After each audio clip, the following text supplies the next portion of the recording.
Oke, baik. Selamat pagi teman-teman semua. Kita masuk ke hari ketiga ya, kalau nggak salah ya. Jadi untuk pada pagi hari ini kita akan belajar terkait function, array, dan recursion. Jadi rekursif ya. Kita melanjutkan dari materi kemarin. Oke, jadi apa itu function ya teman-teman? Function adalah kumpulan kode yang dapat dipanggil berulang kali. Function adalah kumpulan kode yang dapat dipanggil berulang kali. Oke, jadi ini sorry banget. Ini ada double ya. Intinya pokoknya function itu sebuah kode yang dapat dipanggil. Sorry, ada kereta lagi di luar ini.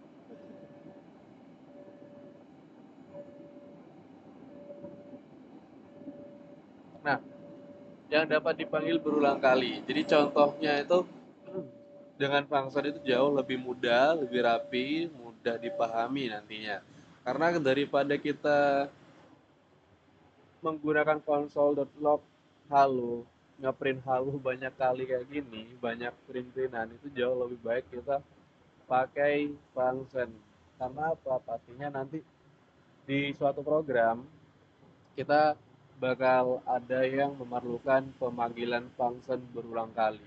Contoh kecilnya nanti kita bakal ketemu di pembuatan helper, di mana nanti function ini dipakai di semua controller, di semua tempat lah pastinya nanti gitu. Jadi di sini ada function salam, kita tinggal panggil functionnya aja, panggil salamnya aja, itu akan ngeprint halo kayak gitu.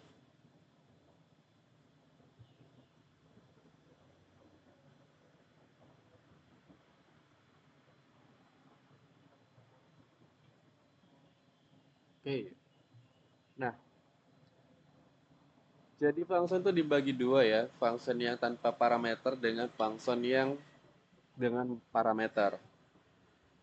Jadi perbedaannya itu ada di dalam kurung ini.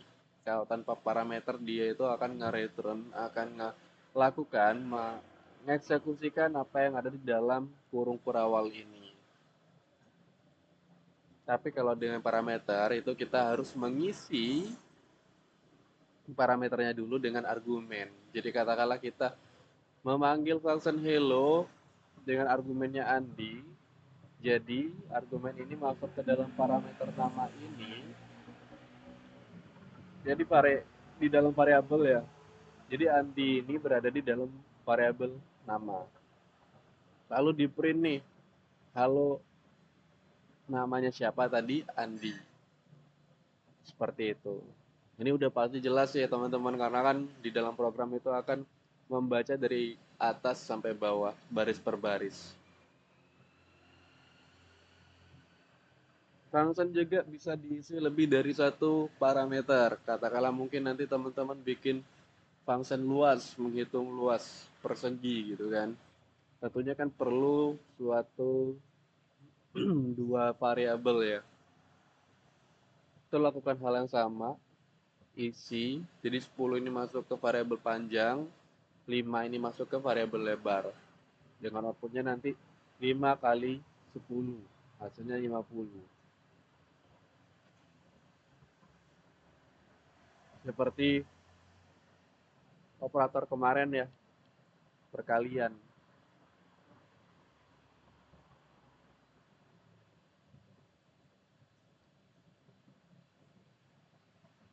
Function itu nggak selamanya mereturn langsung konsol ya. Jadi function ini bisa return value. Contoh kecilnya mungkin di dalam function ini kita udah mengembalikan nilai, nilai tersebut ditaruh di dalam variabel. Katakanlah ini, kalau kita tanpa return itu hanya sekedar konsol aja, langsung di print. Tapi kalau dengan return kita bisa menyimpan hasilnya dulu tanpa langsung mengeksekusi di dalam function tersebut. Ini nantinya bakal sering dipakai pastinya.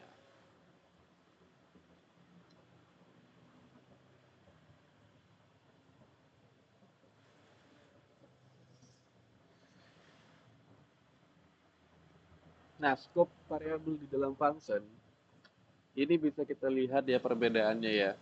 Di luar function dengan di dalam function. Variabel X ini itu dapat diakses global, dapat diakses oleh banyak function. Misalkan nanti teman-teman bikin function test, bikin function oke, itu manggil variabel X itu bisa. Tapi variabel Y ini itu hanya bisa diakses di dalam function tersebut karena berada di dalam function.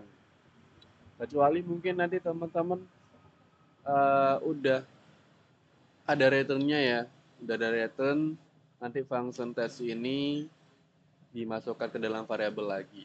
Itu bisa diakses oleh banyak. Misalnya variabelnya nanti ada di global nih. Nah, di sini ada contoh program kecilnya ya, teman-teman. Di sini ada function grade ya, dengan parameter nilai. Di sini ada konsol, ngeprint. Bisa echo atau apa gitu di pemrograman bahasa lainnya. Kita panggil function grade-nya dengan mengisi nilainya 90.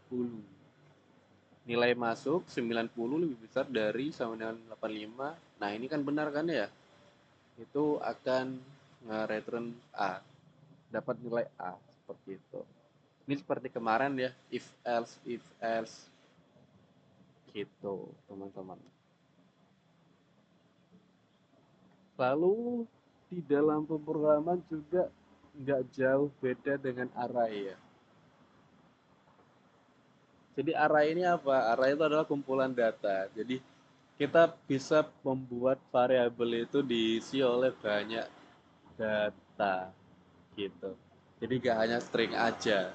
Di dalamnya bisa berisi banyak string.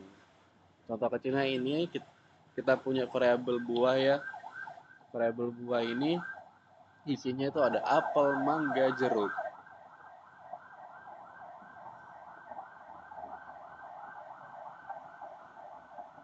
Analoginya sama seperti laci kemarin, hanya saja di dalam sebuah laci itu kita eh, partisi lagi di dalamnya. Kita sekat-sekat dengan isinya ada apel, mangga, jeruk. Kalau kemarin kan hanya satu aja ya, diisi satu, diisi satu, diisi satu. Tapi kalau array ini bisa diisi banyak. Gitu, teman-teman. Nah, array itu nggak jauh beda dengan indeks. Nanti akan teman-teman sering dipakai ya. Konsepnya sama dengan database nantinya. Indeks itu kalau diprogram kan selalu dimulai dari angka 0 kan ya. 0, 1, 2 seperti itu. Jadi misalnya kita punya buah yang tadi ya, berarti indeks ke 0 itu apel, indeks ke 1 itu mangga, indeks kedua itu jeruk. Seperti itu teman-teman.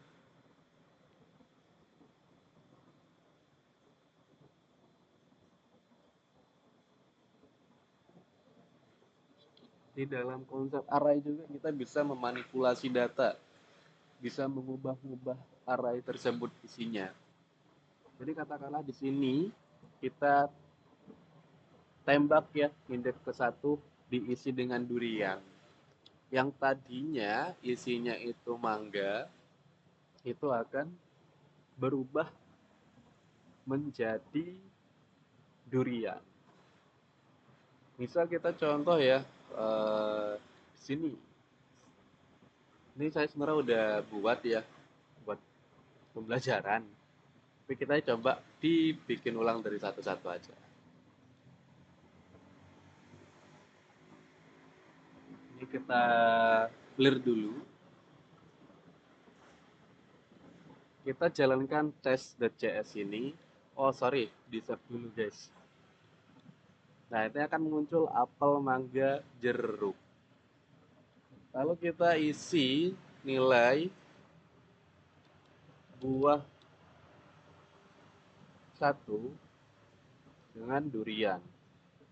Lalu kita print ulang hasilnya seperti apa. Nah, ini akan berubah nih. Yang tadinya awalnya mangga, sekarang jadi durian. Seperti itu, teman-teman.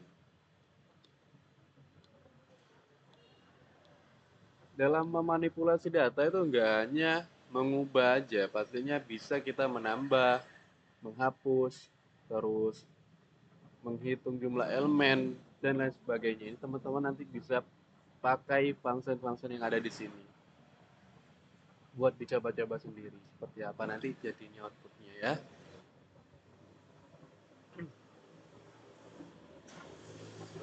Reserve di misalnya kita coba yang reserve dan sort ya teman-teman. Jadi kita coba buat reserve dulu.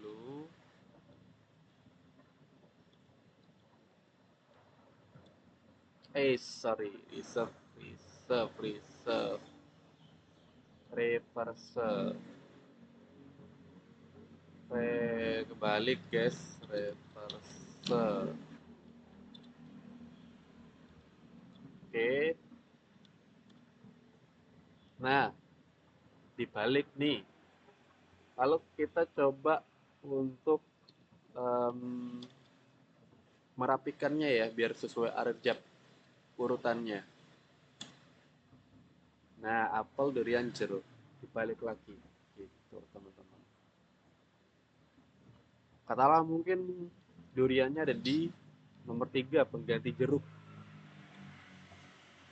Nah, ini kan biar kelihatan tuh. Awalnya seperti ini diganti, jeruknya diganti dengan durian, lalu membaca dari belakang ke depan. Setelah itu kita lakukan sort. Seperti itu teman-teman. Dan masih banyak lainnya yang teman-teman bisa coba nantinya ya.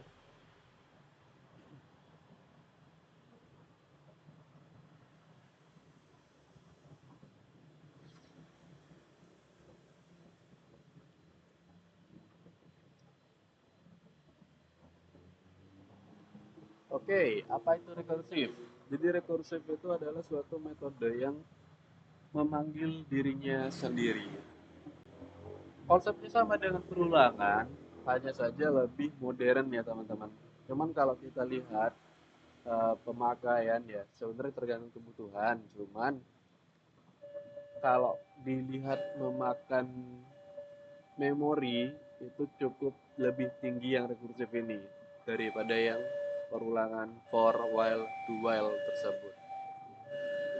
Jadi kita bisa lihat ya, kita panggil function hitung dengan nilai n-nya 5. Jadi 5 sama dengan 0 kan masih salah ya, berarti langsung ke bawah nih. 5. 5 dikurangin 1, 4. Lalu dia akan naik lagi ke atas sampai selesai hitungan 5-nya. Jadi nanti dia akan muncul 5, 4, 3, 2, 1, 0, dan selesai. Rekursif itu nggak selamanya hitungan mundur seperti tadi. Kita bisa menghitung faktorial atau juga bisa secara Fibonacci, teman-teman.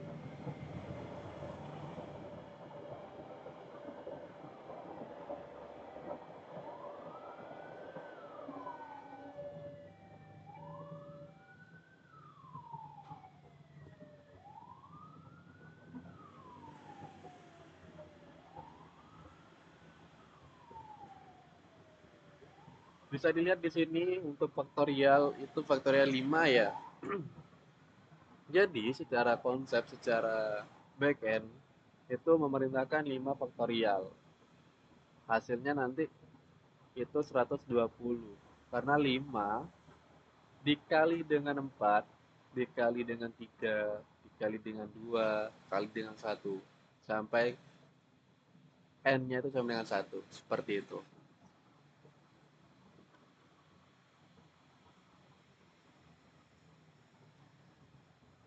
Nah, jadi konsep rekursif ini mirip dengan perulangan, tapi sedikit berbeda. Seperti tadi, Gregorius ini mudah dipahami karena kan dia itu memanggil dirinya sendiri gitu loh. Seperti ini kan, ngeretrun function dirinya sendiri, nama function dirinya sendiri, seperti itu.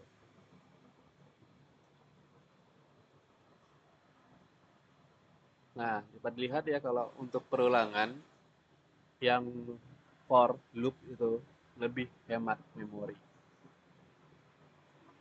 Ya mungkin itu teman-teman ya untuk pada pagi hari ini. Nanti tugasnya teman-teman itu membuat manipulasi array dan membuat function. Jadi intinya membuat suatu program yang mana